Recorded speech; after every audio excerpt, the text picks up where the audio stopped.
قناة الصحوة عالمية التوجه وناشئة يعني على الفيسبوك وتأخذ مجراها على النايل سات. هل من كلمة توجهها لهذه القناة الإسلامية الناشئة؟ أسأل الله يا ابني أن يوفقكم، أن يبارك في سعيكم، وأن يجعل سعينا وسعيكم في رضاه. والحمد لله رب العالمين.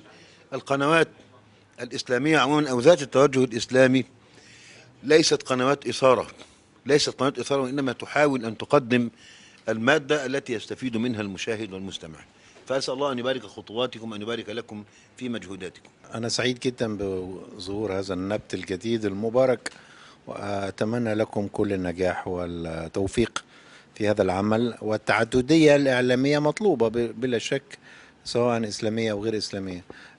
أنا لا أدري ما هي خطتكم، ولكنني يعني أنصح بالتخصص في مجال معين. يعني نحن حتى الآن ينقصنا القناة الإخبارية الإسلامية، لأن هناك دس ووقيعة وإفساد للأخبار نفسها. وقناة الصحوة قناة إخبارية متخصصة في مجال الأخبار.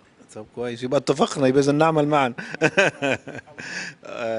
ما هذا مطلوب. هذه الثغرة لابد أن تسد، لأن البعض يتصور أن الأخبار محايدة كما يقال في كلية الإعلام أو على الحقيقة. ما فيش أخبار محايدة. كيفية صياغتها وكيفية عرضها والترتيب، هل تكون رقم واحد في النشرة أم آخر خبر في النشرة، هل تضعها على الشريط فقط أم تحطها الموضوع الرئيسي.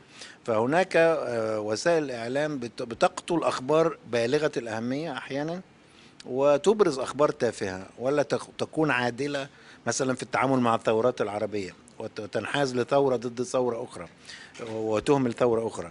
وبالتالي المادة الخبرية مهمة جدا جدا أن يتم عرضها بشكل نزيه وأمين ويخدم الدعوة الإسلامية. من سويداء القلب، من سويداء القلب أدعو الله عز وجل أن يعني يبارك هذه القناة، وأن تنضم إلى شقيقاتها من القنوات الطاهرة التقية التي يعني تعمل لله عز وجل ابتغاء مرضاته.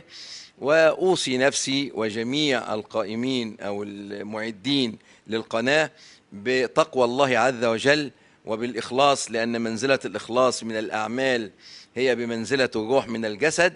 وإن احنا يعني نأخذ بأحدث ما وصل إليه العلم الحديث في مجال الإعلام، وأن نتكامل ولا أن نتكرر. يعني الإحصاء دقيق لكل ما تقدمه القنوات الأخرى حتى نقف على الجانب الذي يعوزنا ونكمله ويكون بيننا تكامل وتواصل. وأوصي القائمين على أمر القناة راجيا من الله عز وجل لهم التوفيق والسداد، وأن يظلل عليهم ويحفظهم من بين أيديهم ومن خلفهم وعن أيمانهم وعن شمائلهم ومن فوقهم ومن تحتهم. أوصي حضراتهم بأن يبدأوا من حيث انتهى الآخرين، لا تكون المسألة مجال لتجارب ولا لا، أبدأ أشوف من سبقونا على هذا الضرب، وهذا حق لنا في أعناقهم، حق لنا في أعناق القنوات الأخرى التي قطعت شوطا في مجال الإعلام الإسلامي. ثم بعد هذا أوصي بأن يكون برنامج لوأد الشبهات ودحض الافتراءات التي يعني كثيرا ما يرددها من لا يرقب في مؤمن إلا ولا ذمة.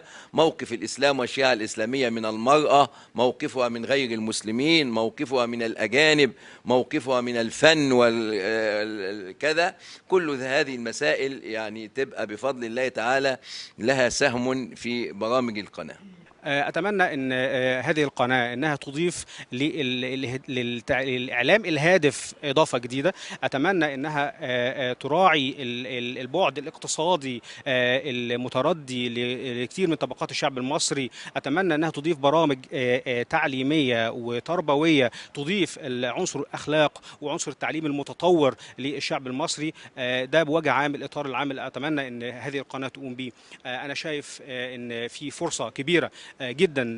مصر بتتبني من الاول، وبالتالي الاعلام الهادف له مكان كبير. اتمنى ان شاء الله تاخدوا حظكم من هذا النصيب ان شاء الله. قناة الصحة يا اخي الكريم مما لا شك فيه ان رسالة خطيرة جدا ومسؤولية خطيرة لابد ان تقوم بها. احنا نحتاج بالفعل الإعلام الحرفي المحايد. إشكاليتنا اللي بنواجهها دلوقتي في الساحة الإعلامية المفتوحة بالفعل كل الإشكالية الحقيقية إن الإعلام صعب نجد الإعلام المحايد، إعلام موجه إما سياسيا وإما اقتصاديا، إما موجه من جهة سياسية أو موجه من عنصر تمويل اقتصادي. ولذلك حصل إشكاليات واسعة جدا في الفترة السابقة من حالة الاضطراب أو حالة العشوائية الإعلامية اللي موجودة.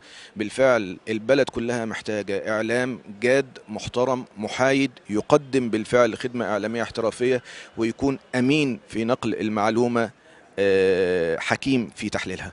فنسأل الله عز وجل أن تكونوا أهلا للقيام بهذه المهمة في الفترة القادمة إن شاء الله. أتمنى لقناة الصحوة النهوض، ولا أقول مزاحمة القناة الأخرى، لكن إن شاء الله مسابقة القناة الأخرى والتعبير بصدق عن التيار الإسلامي والفكرة الإسلامية والمرجعية الإسلامية، لكي تكون لنا قناة إن شاء الله رائدة في مجال العمل الإسلامي. قناة الصحوة قناة إخبارية ذات مرجعية إسلامية سلفية، دعا إليها شباب غيور مسلم ملتزم مستنير من أجل خدمة المشروع الإسلامي الحضاري، ورغبة في بذر بذور طيبة في المجتمع المصري في أعقاب ثورة 25 من يناير.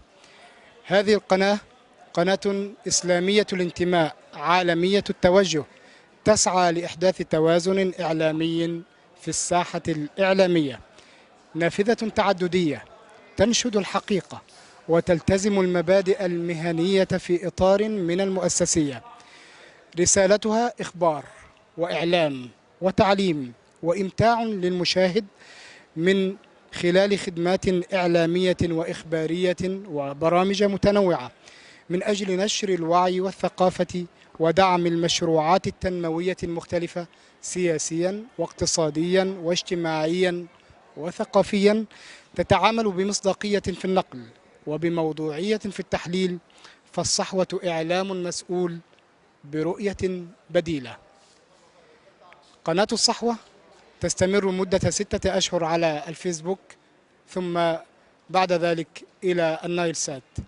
نتمنى لها إطلالة جميلة من أجل إمتاع المشاهد العربي.